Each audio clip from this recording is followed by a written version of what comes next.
The room fell silent before a single word was spoken.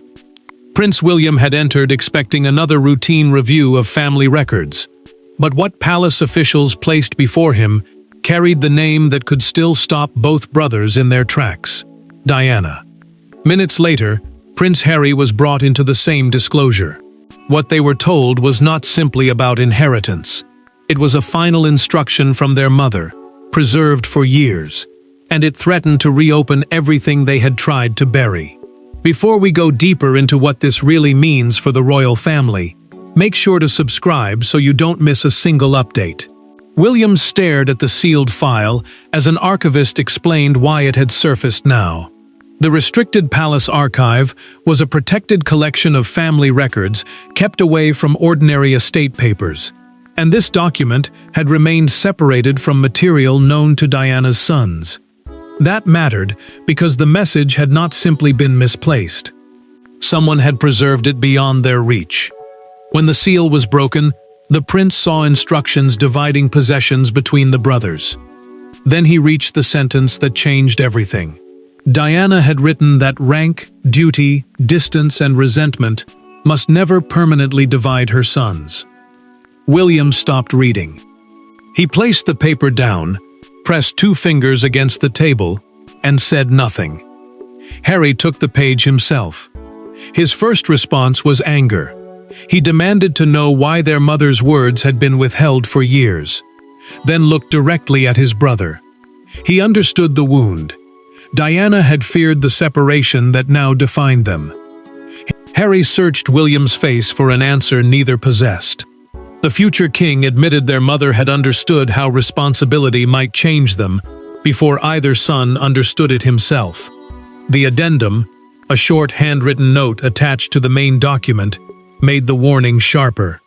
Diana feared the pressure surrounding her elder son could create emotional distance, and she urged both boys never to mistake royal position for personal loyalty. William turned another page and found a second sealed reference. Diana had left instructions concerning one personal object meant to belong symbolically to both sons, never exclusively to either. Harry leaned forward. If that object had been withheld too, then this was larger than one hidden message. William asked who had kept the addendum from them. The archivist hesitated, then said the decision traced back to a palace review made years after Diana's death. The brothers exchanged a look. Their mother's words had already wounded them, but the document was only the beginning, because before William and Harry could decide what she wanted from them, they had to discover who had kept her final instruction locked away. The room fell silent before a single word was spoken. Prince William had entered expecting another routine review of family records, but what palace officials placed before him carried the name that could still stop both brothers in their tracks: Diana. Minutes later, Prince Harry was brought into the same disclosure. What they were told was not simply about inheritance. It was a final instruction from their mother, preserved for years, and it threatened to reopen everything they had tried to bury. Before we go deeper into what this really means for the royal family, make sure to subscribe so you don't miss a single update. William stared at the sealed file as an archivist explained why it had surfaced now. The restricted palace archive was a protected collection of family records kept away from ordinary estate papers, and this document had remained separated from material known to Diana's sons. That mattered because the message had not simply been misplaced. Someone had preserved it beyond their reach. When the seal was broken, the prince saw instructions dividing possessions between the brothers. Then he reached the sentence that changed everything. Diana had written that rank, duty, distance, and resentment must never permanently divide her sons. William stopped reading. He placed the paper down, pressed 2 fingers against the table, and said nothing. Harry took the page himself. His first response was anger. He demanded to know why their mother's words had been withheld for years, then looked directly at his brother. He understood the wound. Diana had feared the separation that now defined them. Harry searched William's face for an answer neither possessed. The future king admitted their mother had understood how responsibility might change them before either son understood it himself. The addendum, a short handwritten note attached to the main document, made the warning sharper. Diana feared the pressure surrounding her elder son could create emotional distance, and she urged both boys never to mistake royal position for personal loyalty. William turned another page and found a second sealed reference. Diana had left instructions concerning one personal object meant to belong symbolically to both sons, never exclusively to either. Harry leaned forward. If that object had been withheld too, then this was larger than one hidden message. William asked who had kept the addendum from them. The archivist hesitated, then said the decision traced back to a palace review made years after Diana's death. The brothers exchanged a look. Their mother's words had already wounded them, but the document was only the beginning.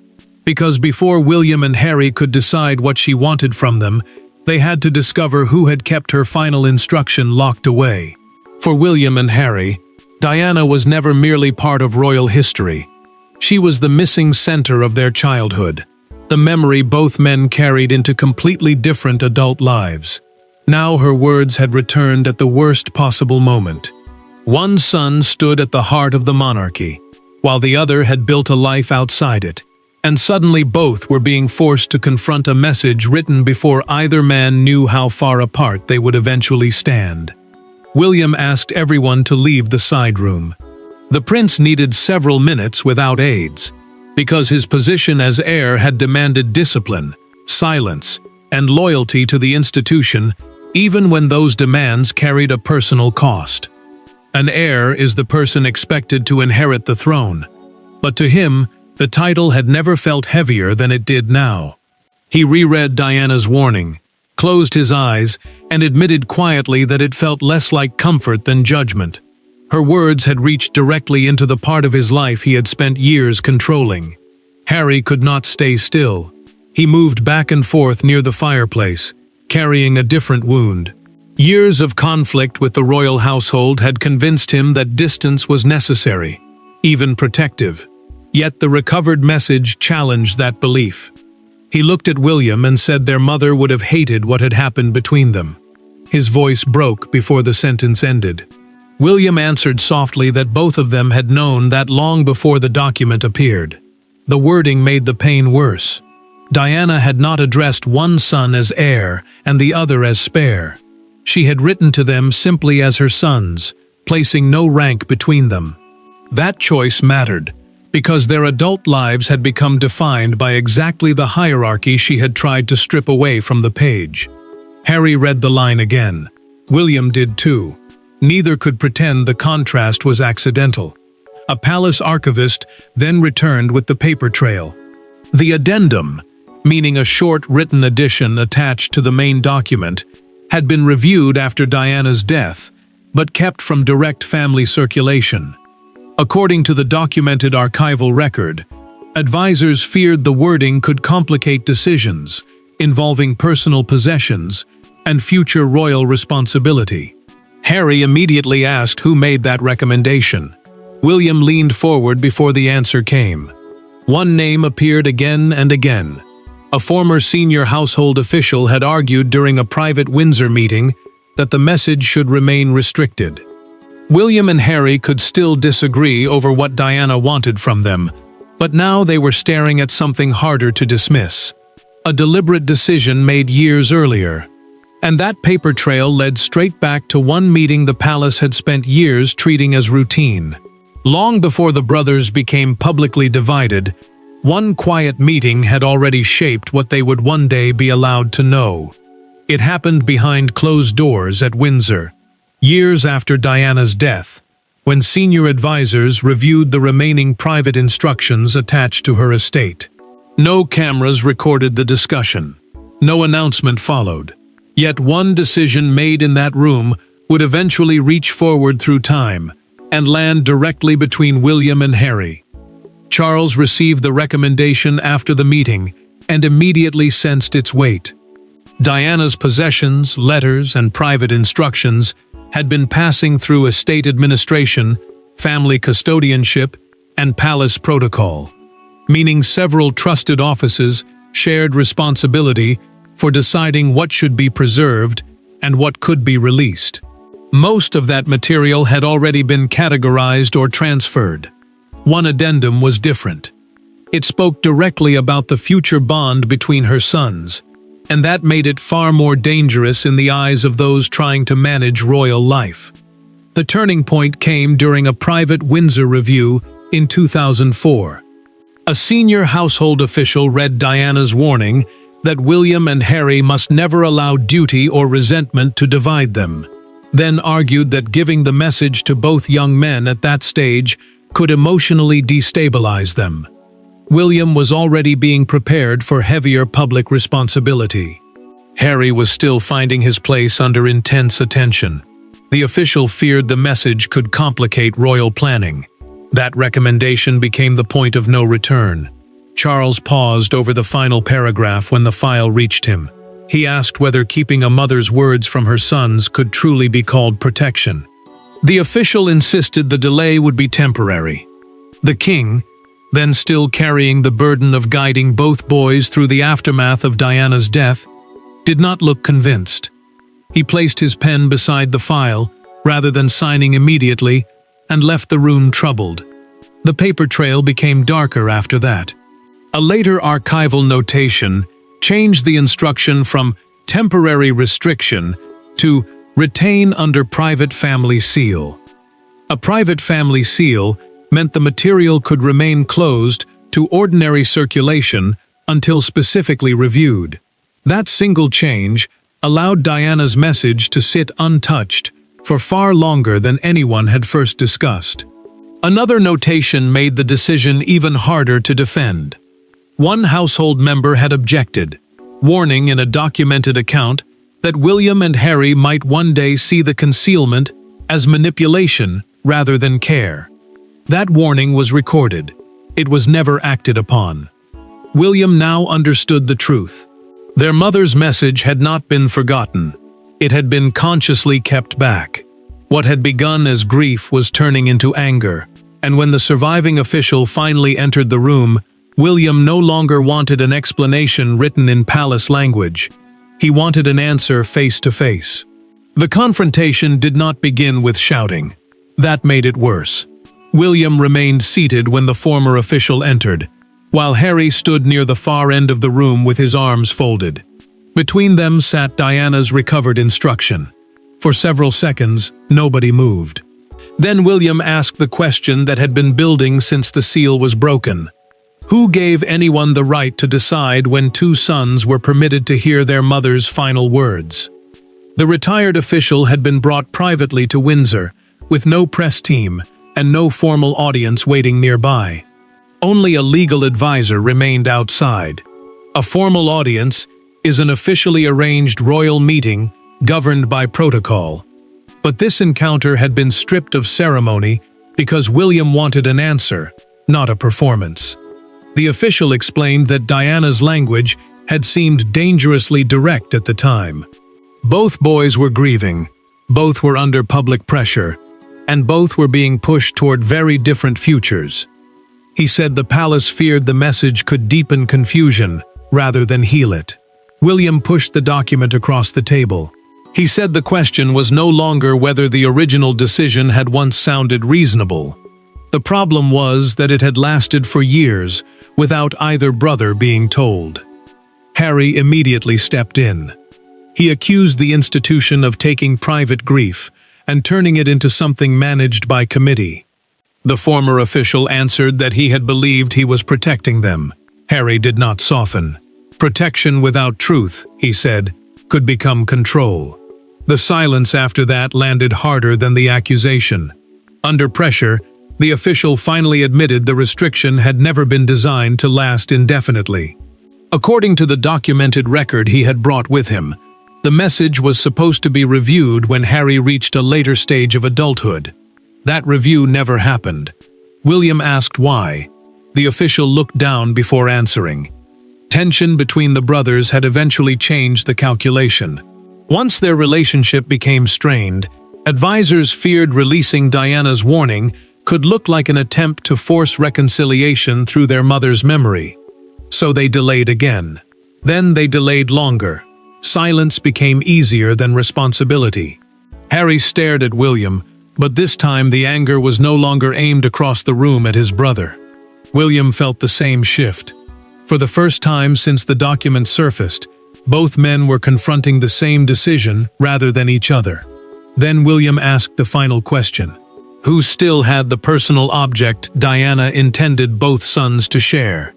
The official hesitated before answering. That hesitation changed everything, because the next revelation would show William and Harry just how much control others had exercised over their mother's legacy. The palace had always spoken about Diana's legacy in the language of preservation. But preservation and control were not the same thing. As William and Harry followed the chain behind the hidden message, they discovered there had never been one person holding all the power. Responsibility had passed through advisors, custodians, estate representatives, and private offices until the original decision became almost impossible to challenge. And at the center of it sat a silence nobody now wanted to defend. William pressed for a complete review. He could do that now, because his position inside the monarchy gave him far more authority than he had possessed when the restriction was created. A chain of custody is simply the record of who controlled, moved, or approved sensitive material at each stage, and this one showed layer after layer of responsibility. That mattered, because no single official could be blamed without exposing the larger system that had allowed Diana's instruction to remain sealed. Charles received the updated file alone. He read the 2004 notation once, then again. The king removed his glasses and sat in silence, before admitting that a temporary delay should never have turned into permanent silence. The words carried weight, because he understood both sides now, the fear that had shaped the original decision and the damage caused by leaving it untouched. He knew William was not only asking what happened, his son was asking whether the monarchy had learned anything from it. William felt the pressure from both directions. As Diana's son, he wanted the restriction torn apart and fully explained. As the future king, he knew exposing every internal failure could deepen public distrust.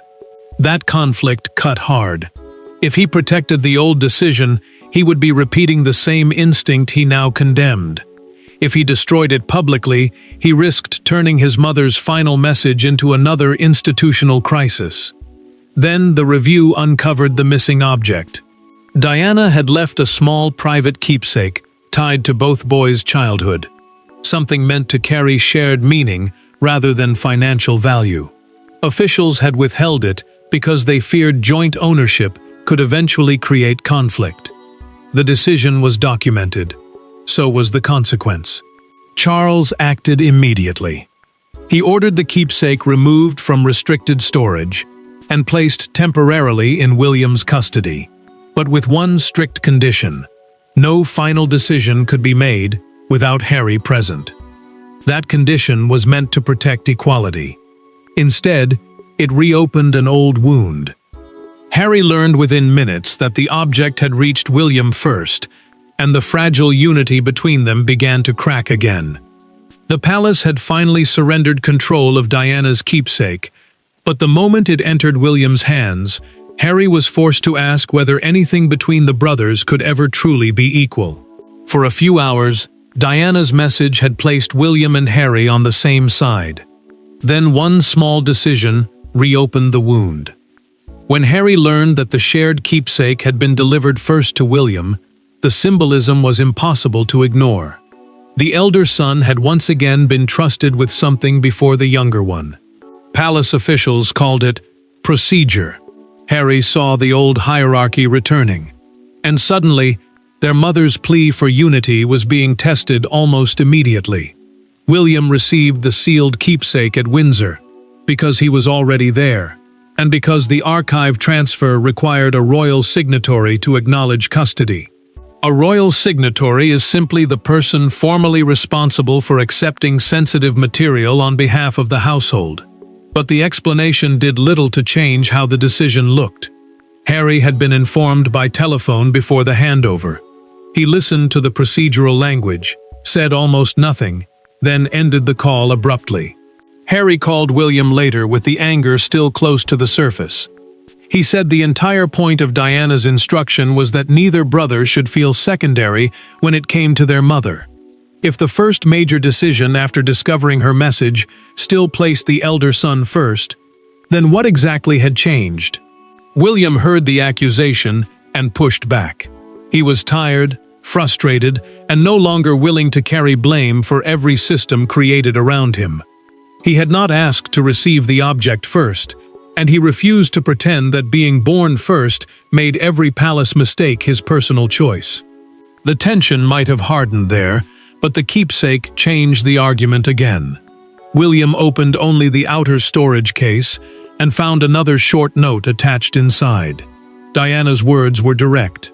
The boys were to decide the object's future together, not divide it, not claim it, and not allow anyone else to choose for them. The instruction carried force because it matched the warning already haunting both men. Separation was exactly what she had feared. William stopped immediately. He ordered the case resealed and refused to inspect the keepsake any further until Harry was present. No private viewing, no temporary possession, no decision made at Windsor without his brother in the room. The future king was deliberately giving up the advantage procedure had placed in his hands. Harry received word of that decision within minutes. His anger did not disappear, but it changed. For the first time since the keepsake surfaced, hesitation replaced certainty. William had been given the chance to claim control, and refused it, leaving Harry with a choice more difficult than anger. Whether to believe that his brother was finally trying to meet him halfway. By the next morning, the story no longer belonged only to Windsor. It spread across Britain as something larger than an inheritance dispute. The country saw two men who had spent years defined by conflict, suddenly brought together by the voice of the mother they lost too soon. Newspapers seized on the hidden document. Broadcasters dissected every implication.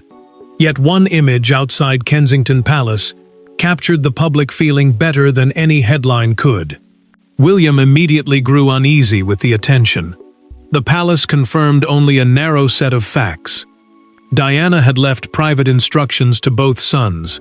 The material had remained sealed for years, and the brothers had jointly agreed on the handling of one family keepsake.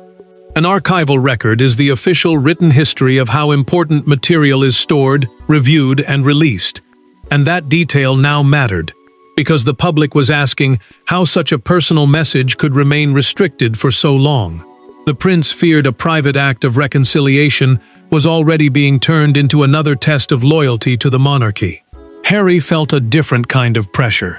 Commentators were speaking as though one recovered note had suddenly erased years of bitterness, and he rejected that idea completely. In a recorded private conversation, later summarized to palace staff, he said Diana's words had changed the tone between them, not rewritten their history. William agreed. Both men understood that if their mother's message became a weapon for either side, the very thing meant to bring them together could be used to divide them again. Outside Kensington Palace, the emotion became impossible to ignore. A small crowd gathered near the gates, where tributes to Diana had once become part of national memory. Fresh white roses appeared beside handwritten messages, but one card caught the attention of broadcasters throughout the day. It carried only 5 words. She wanted her boys together. The sentence was repeated during evening coverage, because it reduced a complicated royal story to something painfully simple. The reaction pushed William and Harry toward one decision they could make together. A leading evening broadcast revealed, through a documented palace briefing, that both brothers had asked for the archival record to be amended. Future private family instructions, they insisted, should not remain indefinitely sealed without a formal review. The change was small compared with the emotion surrounding it, but its meaning was clear. Neither man wanted another family message disappearing into silence. William knew the final choice would be personal. Harry knew it too. The public had already chosen its symbol, but the true meaning of Diana's final will would not be decided outside palace gates. It would be decided by what her sons did once the cameras turned away. In the end, the most important thing Diana left her sons was not hidden inside the keepsake. It was not a jewel, a title, a fortune, or a private royal advantage. It was a warning. She understood that William and Harry would inherit different lives, different burdens, and different expectations. What she feared was that those differences might eventually become stronger than the bond between them. Years later, her final words forced both men to decide whether that fear would define them forever. William and Harry made their final decision together. The childhood keepsake would remain in a private family collection registered equally to both brothers, meaning neither man could claim it as his alone. That choice mattered because the object had once been treated as something too sensitive to share. Now the brothers were doing exactly what Diana had asked, refusing to let possession create another division between them.